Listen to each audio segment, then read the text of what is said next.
Sir, ఇరాన్‌కు, ఇజ్రాయెల్‌కి గత 8 రోజుల నుంచి కూడా ఒక భీకరమైన యుద్ధం జరుగుతుంది. మధ్యలో అమెరికా వచ్చింది. సో, ఇది ప్రపంచవ్యాప్తంగా కూడా ఒక చర్చనీయాంశంగా మారిపోవడం మనం చూసాం. సో, ఇప్పుడు దీనిపైన ఒక వార్త అయితే స్ప్రెడ్ అవుతుంది సార్. ఈ యుద్ధం అనేది బోగస్, ఇది ఒక నాటకం, ఇదంతా కూడా ఒక డ్రామా. దీని వెనకాల వేరే కుట్ర కోణం ఉంది. అంటే వెపన్స్ అమ్మేయడానికి ఇటువంటి ఒక డ్రామా ప్లే చేస్తున్నారు. పెద్ద ఎత్తున వెపన్స్ సోల్డ్ అవుతాయి ఈ టైంలో అని కూడా అంటున్నారు. మరి నిజంగా ఆ కుట్ర కోణమే ఉందంటారా? మరి ఈ యుద్ధం ఏదైతే గత 10 రోజుల నుంచి జరుగుతుందో ఇదంతా కూడా బోగసేనా? దీనికి సంబంధించి మీరేం చెప్తారు సార్? మామూలుగా కారల్ మార్క్స్ ఒక స్టేట్మెంట్ ఉంది. History repeats it self some times as farce and some times as tragedy. ఒక్కొక్కసారి రెండు కూడా కలిసి కూడా ఉండొచ్చు, ఫార్స్ అండ్ ట్రాజడీ. ఇప్పుడు ఈ యుద్ధంగాని చూసుకుంటే మనకి రెండు కనబడు. ప్రహసనం అంటారు. ఫార్స్ అంటే తెలుగులో ఒక ప్రహసనం, అంటే కామెడీ కాదు అది, ఒక విచిత్రమైన పరిస్థితి.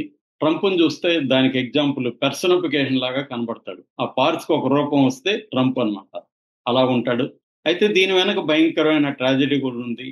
1000 మందికి పైన ఇరానియన్ చనిపోయినారు, 50 మంది ఇజ్రాయెల్ చనిపోయినారు. ఇటు అటు కలిపితే ఒక 3-4 వేల మంది సీరియస్ గాయాలు పాల్పడ్డారు. ఎకనామీ దెబ్బతినేసింది. మనుషులు ఇళ్ళు ధ్వంసం అయిపోయినాయి. ఒక ఇజ్రాయెల్లోనే 14,000 మంది ఇన్సూరెన్స్ అప్లై చేశారు తమ ఇళ్లకు అని చెప్తున్నారు. అంటే 14,000 కుటుంబాలు వీధన పడ్డాయి. ఇట్లా ఇక్కడ కూడా 1000 కుటుంబాలు టెహరాన్ వదిలి పారిపోయారు. లక్షల మంది పారిపోయారు అని చెప్తున్నారు ఇన్ఫాక్ట్. సో దేశాల ఎకనామీ కూడా ఒక $500 ట్రిలియన్ ఎకనామీ దెబ్బతినింది ఇజ్రాయెల్ అని చెప్తున్నారు. ఇంకా ఇరాన్ ఇంకా ఎక్కువ కూడా దెబ్బతినే అవకాశం ఉంది. సో ఇంత జరిగినాక అసలు యుద్ధం చూస్తే, యుద్ధం ఎలా స్టార్ట్ అయింది, ఎలా ఎండ్ అయింది అనేది చూస్తే మనం నిజంగానే ఇది అసలు మొత్తం డ్రామానా అన్న ఫీలింగ్ అయితే ఖచ్చితంగా నాకు కూడా వచ్చింది. ప్రపంచంలో చాలా మంది వీటి మీద స్పెషలిస్టులు, అనలిస్టులు ఉన్నారు. వాళ్ళు పుస్తకాలు రాసిన మేధావులు ఉన్నారు. వాళ్ళు త్రితా పార్సీ అనే ఒక ఆయన నేను ఎక్కువ ఫాలో అవుతుంటాను. ఆయన చాలా బుక్స్ రాశాడు అన్నమాట వీటి మీద. సో వీళ్ళందరూ కూడా ఇదే చెప్తున్నారు. అంటే దీని వెనక ఒక డ్రామా ఉంది అన్న యాంగిల్ వీళ్ళు చెప్తున్నారు. ఎందుకంటే 2015లో ఒబామా ఉన్నప్పుడే ఇజ్రాయెల్ ఒక ఒప్పందం చేసుకుంది. ఎవరెవరితో చేసుకుంది? US, UK, China, Russia, France, Germany, European యూనియన్తో ఒప్పందం చేసుకుంది. అదేంటంటే joint comprehensive plan of action అంటారు దాన్ని, JCPOA. అది అంటే అర్థం ఏంటంటే మేము యురేనియం నిల్వల్ని 3.6% కంటే ఎక్కువగా పెంచము. అంటే 15 years వరకు ఈ 3.8% లోపలే ఉంచుతాము. మేము న్యూక్లియర్ వెపన్ తయారు చేయమని వాళ్ళు చెప్పారు. అట్లాగే ఇన్స్పెక్షన్ కూడా వాళ్ళు అంగీకరించారు. ఇంటర్నేషనల్ ఆటమిక్ ఎనర్జీ ఏజెన్సీ అనేక సార్లు ఇరాన్లోకి వెళ్ళి చెక్ చేసింది. ఒక 2024లోనే 15 times వాళ్ళ దేశంలోకి వెళ్ళింది. అట్లాగే నాన్ ప్రొలిఫరేషన్ ట్రెటీలో కూడా, అంటే పెంచము అనే ట్రెటీలో కూడా ఇరాన్ సైన్ చేసింది. మరోవైపు ఇజ్రాయిల్ 1958లోనే వాళ్ళు ఫస్ట్ టైం న్యూక్లియర్ వెపన్ తయారు చేశారని చెప్తున్నారు. అప్పటి నుంచి అనేక దప్పదప్పాలుగా అక్కడ టెస్టులు చేస్తున్నారు. దాదాపు 200 న్యూక్లియర్ వార్ హెడ్స్ ఇజ్రాయెల్ దగ్గర ఉన్నాయని చెప్తున్నారు. ఇజ్రాయెల్ నాన్ ప్రొలిఫరేషన్ ట్రెటీలో సంతకం చేయలేదు. ఈ ఇంటర్నేషనల్ ఆటమిక్ ఎనర్జీ ఏజెన్సీని కూడా వాళ్ళ దేశంలోకి అలో చేయలేదు టెస్టులు చేయడానికి. అంటే ఓన్లీ ఎన్పిటిలో సంతకాలు చేయని దేశాలు 5 ఉన్నాయి. అందులో ఇజ్రాయెల్ ఉంటాయి. అంటే ఇజ్రాయెల్ దగ్గర ఏమో అనుభవం ఉంది, వాళ్ళేమో ఎక్కడ సంతకాలు చేయలేదు, ఎవరిని రానివ్వట్లేదు. కానీ ఆ దేశాన్ని ఎవడు ఏమో అనడం. ఇరాన్ ఏమో సంతకాలు చేసింది, తమ దేశంలో ఇన్స్పెక్షన్కి వచ్చింది, 2015లో ఒప్పందం చేసుకుంది. కానీ ఈ దేశంలో బాంబులు ఉన్నాయని చెప్పి దాడి చేస్తారు. ఇది ఫస్ట్ విచిత్రమైన సంగతి. రెండోది, 2015లో ఈ ఒప్పందం చేసుకున్నాక ట్రంప్ వచ్చినాక 2018లో ఒప్పందాన్ని క్యాన్సిల్ చేసేసారు ట్రంప్. అంటే బయటకు వెళ్ళిపోయాడు అతను. ఎందుకు వెళ్ళిపోయాడు అనేది కారణాలు లేవు. ఏదో మిసైల్స్ ఎక్కువ చేస్తున్నారు, అది ఇది కారణం చెప్పి వెళ్ళిపోయాడు. అతన్ని అడిగేవాడు ఎవడు లేడు. ఎందుకురా వెళ్ళిపోయావు అని అడిగేవాడు ప్రపంచంలో ఎవడు లేడు. ఎందుకంటే అతను పెద్ద దాదా మొత్తం. అతన్ని ఎవడు ధైర్యం చేయడు ట్రంప్ని వ్యతిరేకించే ధైర్యం. ఏ దేశ ప్రధానమంత్రి కానీ ప్రెసిడెంట్ కానీ చేసే పరిస్థితి లేదు. మనం కూడా చూసాం కదా, ట్రంప్ చెప్తూ మూసుకొని ఇక్కడ రాజీ పడ్డాయి ఇండియా అండ్ పాకిస్తాన్. ఏ ఆపండ్రా కొట్టుకోవడం చాలే అంటే ట్రంప్ ఆపేశారు. ఇక్కడ వేరే కారణం ఏం లేదు. ట్రంప్ చెప్తే వీళ్ళు ఆపారు అంతే. వీళ్ళు ఏవో చెప్తారు కానీ వీళ్ళకి గట్టిగా ట్రంప్ని ఇప్పటి వరకు మోడీ నువ్వు చెప్పిన తప్పురా, అసలు ట్రంప్ ఎవడు చెప్పడానికి, నువ్వోడు మా యుద్ధం ఆపడానికి అని మోడీ అనాలి కదా, అనలేదు ఇప్పటి వరకు. సో ఇది పరిస్థితి. సో అంటే ఇప్పుడేమైంది, ట్రంప్ వచ్చినాక ఖతార్లో మీడియేషన్లో, ఖతార్ అండ్ ఒమన్ మీడియేషన్లో ఖతార్లో ఒక చర్చలు జరుగుతున్నాయి. ఆయన స్టీవ్ మెట్కాఫ్ అని ట్రంప్కి చాలా క్లోజ్ ఫ్రెండ్, బిజినెస్ అసోసియేట్, అతన్ని చర్చలకు పంపించాడు ట్రంప్. ఇరాన్ తరపున అబ్బాస్ అరాక్చి ఫారిన్ మినిస్టర్, ఈయన వెళ్ళి చర్చలు చేస్తున్నారు. 5 సార్లు చర్చలు అయిపోయినాయి. 6వసారి జూన్ 15 అనుకున్నారు. ఈ లోపల జూన్ 13నే ఇజ్రాయెల్ ఇరాన్ మీద అటాక్ చేసింది. ఎందుకు చేసింది? ఆల్రెడీ వాళ్ళ దగ్గర ఉన్నాయి, వాటిని ధ్వంసం చేయడం కోసం చేశాను. వాటిని ధ్వంసం కూడా చేస్తే వీళ్ళ అధికారులను ఎందుకు చంపావు, వీళ్ళ మిలిటరీ నాయకుల్ని 20 మందిని ఎందుకు చంపావు, వీళ్ళ ఆటమిక్ సైంటిస్టులను ఎందుకు చంపావు, వీళ్ళ ఇంటెలిజెన్స్ వాళ్ళని ఎందుకు చంపావు, జనావాసాల మీద ఎందుకు బాంబులు వేసావు, వీటిని ఎవడు అడిగేవాడు లేదు ఇజ్రాయెల్ని. సో అసలు శాంతి జరుగుతుంటే నువ్వు కూడా ఇప్పుడు యుద్ధం చేయడానికి వచ్చావు అని అడగాలి కదా, ఎవరిని అడగలేదు. సో అదంతా ట్రక్కని ఇతనేం చేశాడు, G7 దేశాలకు వచ్చి గబుక్కని వెళ్ళిపోయాడు. ఇమీడియట్ గా ట్రంప్ వెళ్ళిపోయి అక్కడ సిచ్యువేషన్ రూమ్ పెట్టి అక్కడ ఏం చెప్పాడు, నోటికి వచ్చింది వాగాడు ఫస్ట్. తర్వాత 14 రోజులు టైం ఇచ్చాడు, ఇరాన్ పీస్ శాంతికి రావాలి. అరే ఆల్రెడీ శాంతికి వచ్చేదాన్ని నువ్వు యుద్ధం చేయించి మళ్ళీ శాంతికి రావాలి 14 రోజులు టైం ఇస్తున్నానంటే అదో విచిత్రం. సరే పోని 14 రోజులు టైం ఇచ్చాడు, గమ్మునున్నాడా? 22 గంటల్లోనే అటాక్ చేస్తాడు. 22 గంటల్లో అటాక్ చేయాలంటే కనీసం ఒక 2-3 రోజులు ప్రిపరేషన్ ఉండాలి కదా. ఎందుకంటే ఆ U2 B2 stealth విమానాల్ని, bombers ready చేసుకోవాలి. ఆ GBU గైడెడ్ బాంబ్ యూనిట్ అంటారు 57, అది బంకర్ బస్టర్ బాంబు, వాటినంతా రెడీ చేసుకోవాలి. వాటికి రూట్ మ్యాప్, ఇంధనాలు, ఇవన్నీ వ్యవహారాలు బోల్డ్ ఉంటాయి కదా పెంటగన్ వాళ్ళ డిఫెన్స్ రెడీకి. సో అంటే ముందే ప్లాన్ చేసుకున్నారు ఎవరు, అమెరికా, ఇజ్రాయెల్ ముందే ప్లాన్ చేసుకున్నారు.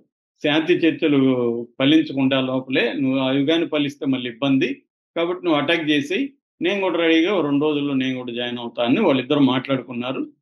ఇజ్రాయెల్ ఫస్ట్ అటాక్ చేసింది, వీడు వచ్చాడు మళ్ళీ ట్రంప్ కూడా వచ్చి ఒక 3 ప్రాంతాల మీద వేశాడు.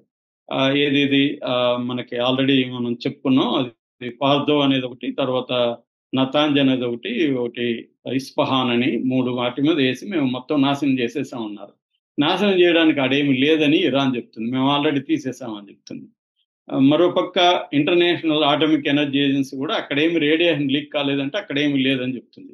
అంటే ఏమీ లేని చోట వచ్చి వాళ్ళు వేసి నాశనం చేసేసామని వాళ్ళు చెప్తున్నారు, వీళ్ళు మేము ఆల్రెడీ తీసేసామని వీళ్ళు చెప్తున్నారు. ముందే కూడా చెప్పారు వాళ్ళు లేదని. అమెరికన్ ఇంటెలిజెన్స్ కూడా వాళ్ళు లేదని చెప్పింది. తులసి గబార్డ్, ఆమె నేషనల్ ఇంటెలిజెన్స్ డైరెక్టర్, ఆమె కూడా చెప్పింది అదంతా లేదు, మాకు ఇజ్రాయెల్ చెప్పింది ఆడు ఉందని ట్రంప్ చెప్పాడు. అంటే విషయం ఏంటి, యుద్ధమే చేయాల్సిన అవసరం లేదు, ఇరాన్ మీద అటాక్ చేయాల్సిన అవసరమే లేదు. ఎందుకంటే ఇరాన్ శాంతి చర్చలకు వస్తుంది, ఇన్స్పెక్షన్ కలో చేస్తుంది, NPTలో సంతకం చేసింది. అంటే కావాలని యుద్ధం చేసినట్టుగా ఇక్కడ అర్థమవుతుంది. మళ్ళీ ఇప్పుడు ఎలా విరమించుకున్నారు, ఇరాన్ ఏం చేసింది దీనికి ప్రతీకారంగా ఖతార్లో అమెరికన్ బేస్ మీద అటాక్ చేసింది. ఎవరైనా అటాక్ చేస్తే ఏం చేస్తారు, సర్ప్రైజ్ అటాక్ చేస్తారు, శత్రువుకు తెలియకుండా చేస్తారు. వీడు ముందే చెప్పాడు అనమాట ఇరాన్ వాడు, సార్ మేము మీ బేస్ మీద అటాక్ చేయబోతున్నాం. ఓకే మా సరే వెయిట్ చేయి అని చెప్పి వాడు మొత్తం ఖాళీ చేశారు. నిజానికి వారం ముందే అక్కడ ఉన్న 40 ఫ్లైట్లన్నీ ఖాళీ చేశారని శాటిలైట్ ఇమేజ్ వచ్చిందని నేను కూడా ఒక వీడియోలో చెప్పాను. అంటే వారం ముందే ఖతార్లో క్లీన్గా అన్ని క్లీన్ చేసేస్తే ఖాళీ దేశం దీని మీద వీడియో వెళ్ళి వేశాడు. వాళ్ళు ఆల్రెడీ డిఫెన్స్ పెట్టుకొని కూర్చున్నారు, వాళ్ళు వీడియో అన్ని కొట్టేశారు. ఒకటి మాత్రం పన్నిచ్చారనమాట, ఏదో దాని ఏమంటారు ఆప్టిక్స్ అంటారు యుద్ధంలో, కనబడే దానికోసం ఒకటి అలో చేశారంట. అది కూడా ట్రంప్ చెప్పాడు, 14 వేస్తే 13 కొట్టేసాం, ఒకటి అలో చేసాం మేమే అని. అంటే ఇదంతా డ్రామాగా లేదా ఎవరికైనా చూస్తే? అంటే నాకు రావిశాస్త్రి రాసిన మాయ అనే కథ గుర్తుకొస్తుంది. మాయ అనే కథలో ముత్యాలమ్మ అనే ఆవిడ్ని సారా దొరికిందని పట్టుకెళ్తారు, జైల్లో పెడతారు. ఆమె మొగుడొచ్చి ఒక లాయర్ని పెట్టుకుంటాడు, లాయర్కి డబ్బులు ఇస్తాడు, లాయర్ని పరిచయం చేసినందుకు ఒక మున్సిప్కి డబ్బులు ఇస్తాడు.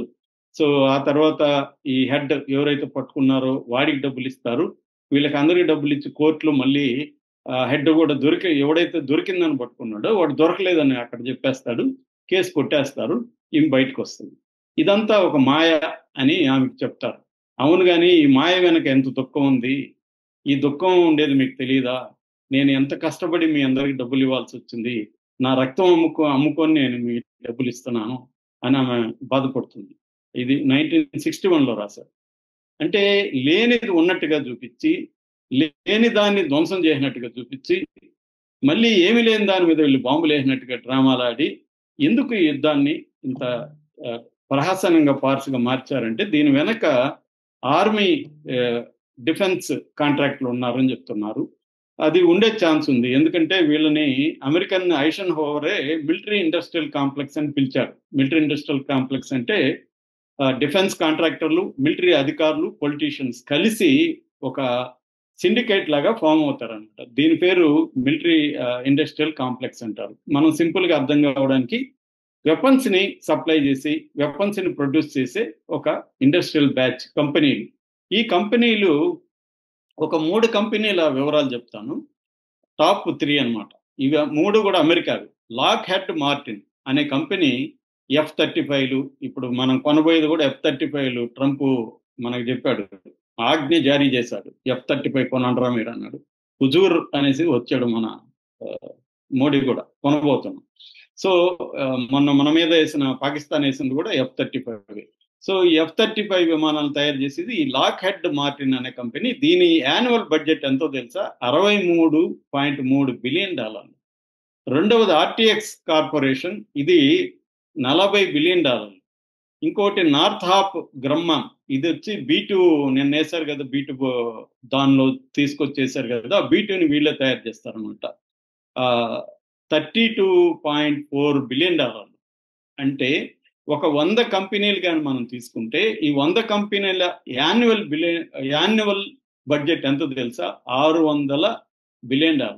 అంటే మన భాషలో అర్థం కావాలంటే 50 లక్షల కోట్లు. 50 లక్షల కోట్లు ఒక ఇండియా బడ్జెట్ ఒక సంవత్సరం.